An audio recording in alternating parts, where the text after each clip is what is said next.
صحیح بخاری میں ہے، اللہ کے نبی صلی اللہ علیہ وسلم نے فرمایا میں قیامت کے دن اپنے حوض کوثر پر ہوں گا، تم لوگوں کا پیش خیمہ ہوں گا، جو شخص وہاں آئے گا وہ اس میں سے پیے گا، اور جو ایک مرتبہ حوض کوثر کا جام پی لے گا دوبارہ اس کو پیاس نہیں لگے گی۔ لوگ آ رہے ہوں گے، میں ان کو پہچانتا ہوں گا، وہ مجھے پہچانتے ہوں گے۔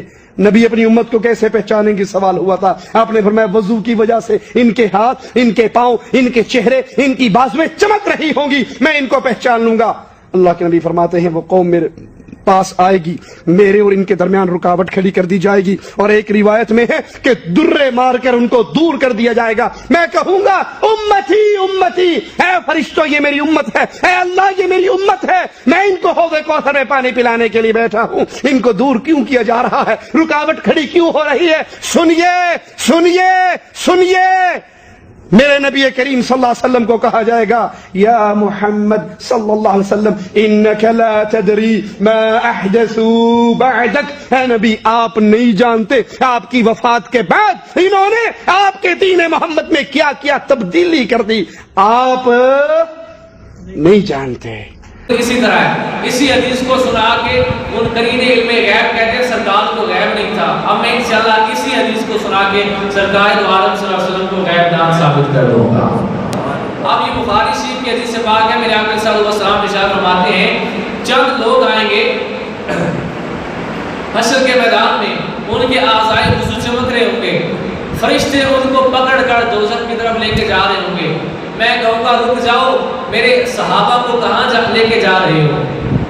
تو فرشتے آگے سے کہیں گے کہ اللہ کے نبی آپ نہیں جانتے آپ کے بعد انہوں نے دین میں کیا کیا خرافات پیدا کر دی تھی جس کی وجہ سے ہم ان کو دوزخ میں لے کے جا رہے ہیں۔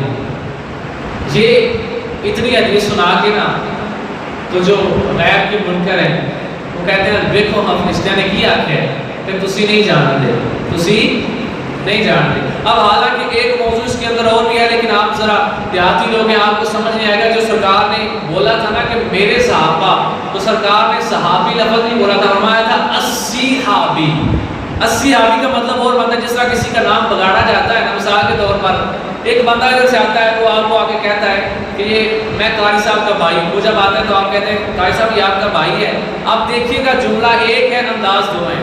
پہلا کیا ہے، میں کہوں گا ہاں یہ میرا بھائی ہے، دوسرا کیا میں کہوں گا یہ میرا بھائی ہے۔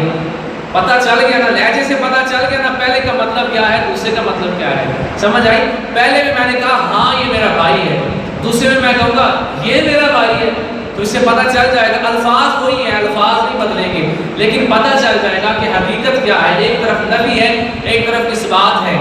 تو ان لوگوں نے جو یہ حدیث کا غلط مطلب نکالا، پہلی بات یہ سرکار نے 80 صحابی کا لفظ بولا تھا اور یہ بگاڑ کے بولا جاتا تھا۔ وہ لوگ اتنی حدیث سنا کے کہتے ہیں کہ دیکھو فرشتوں نے کہا کہ سرکار آپ نہیں جانتے انہوں نے دین کے اندر کیا کیا خرافات پیدا کر دی تھی۔ اب سنیے گا اسی حدیث سے جو میں سرکار کیا غیب دان ہونا ثابت کرنے جا رہا ہوں۔ انہوں نے کہا کہ سرکار دو عالم صلی اللہ علیہ وسلم کو فرشتوں نے کہا تھا کہ یا رسول اللہ آپ نہیں جانتے انہوں نے دین کے اندر کیا کیا خرافات پیدا کر دی تھی۔ میں کہتا ہوں اس جملے کو بول کے کہ فرشتوں نے کہا تھا آپ نہیں جانتے، تم کہتے ہو سرکار نہیں جانتے، میں پوچھتا ہوں اس دنیا میں یہ جملہ بتا کے کون گیا تھا؟ کیا کہ سبحان اللہ، آپ نے جملے کا مول نہیں ڈالا، کس نے بتایا تھا یہ جملہ دنیا میں؟ سرکار نے بتایا تھا نا، تو پھر پتا تھا تو بتایا تھا۔ یار سرکار یہاں بتا کے جا رہے ہیں اس طرح ہوگا اس طرح ہوگا اس طرح ہوگا، تو جو یہاں بتا کے جا رہے ہیں جہاں جاتے وقت پہلے بتا رہے ہیں انہیں اس وقت نہیں پتا یہ کیا ہو رہا ہے۔ یہاں بھی تو انہوں نے بتایا کہ میں نے لیکچر ایسی کتابوں میں کہنا جو ملا، یہاں بھی تو سرکار نے بتایا تھا نا کہ اس طرح ہوگا فرمایا، اور یہ قرآن کی آیات نہیں ہے۔ وہ لوگ یہ کہتے ہیں کہ سرکار کو صرف وہ غیب معلوم ہے جو واحش کے ذریعے آتا تھا، یعنی قرآن میں ہے جو فرشتہ لے کے آتا تھا، صرف وہ غیب معلوم ہے، اس کے علاوہ سرکار کو کوئی غیب معلوم نہیں۔ میں کہتا ہوں یہ تو قرآن کی آیت میں نہیں، یہ تو صرف حدیث ہے۔ قرآن میں ہوتا تو ہم کہتے کہ سرکار کا اپنا معاذ کا کوئی کمال نہیں، فرشتہ آیا وہ بتا کے چلا گیا، لیکن ایسی بات بھی نہیں ہے۔ سرکار یہاں بتا کے جا رہے ہیں، مجھے اس بات کو سمجھیں، وہ لوگ آج اس بات پر غور کریں کہ حدیث کو کس طرف لے کے جا رہے ہیں۔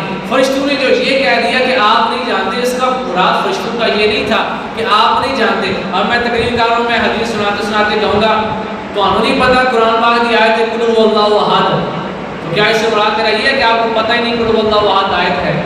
سمجھ آ رہی ہے؟ میرے کہنے کا مطلب یہ تو نہیں کہ آپ کو پتہ ہی نہیں. کون مسلمان ہے جس کو قل هو اللہ احد کا پتہ نہ ہو؟ تو اگر میں نے یہ جملہ بول دیا کہ قل هو اللہ احد تو نہیں پتہ قرآن کی آیت ہے، تو اس سے کوئی یہ مراد لے لے کہ میں نے کہا آپ کو پتہ ہی نہیں، تو اس کی اپنی عقل کی خام آ گئی ہے. تو یہی بات یہاں پر ہے کہ جو فرشتوں نے کہا آپ کو نہیں پتا کہ انہوں نے دین میں کیا کیا بگاڑ پیدا کر دیا، تو یہ فرشتوں کا ایک سوالیہ نشان تھا. یا رسول اللہ آپ کو نہیں پتا، یہ بات تھی، یہ لہجہ تھا. اب لہجے سے بات کو سمجھنا تھا، لیکن ان لوگوں نے حدیث کا کیا مفہوم کر دیا، بات کیا تھی اور اس کو بنا کیا دیا. تو یہ بات اس طرف ہم غور کریں کہ سرکار دو عالم صلی اللہ علیہ وسلم کو اللہ نے علم غیب عطا فرمایا ہے.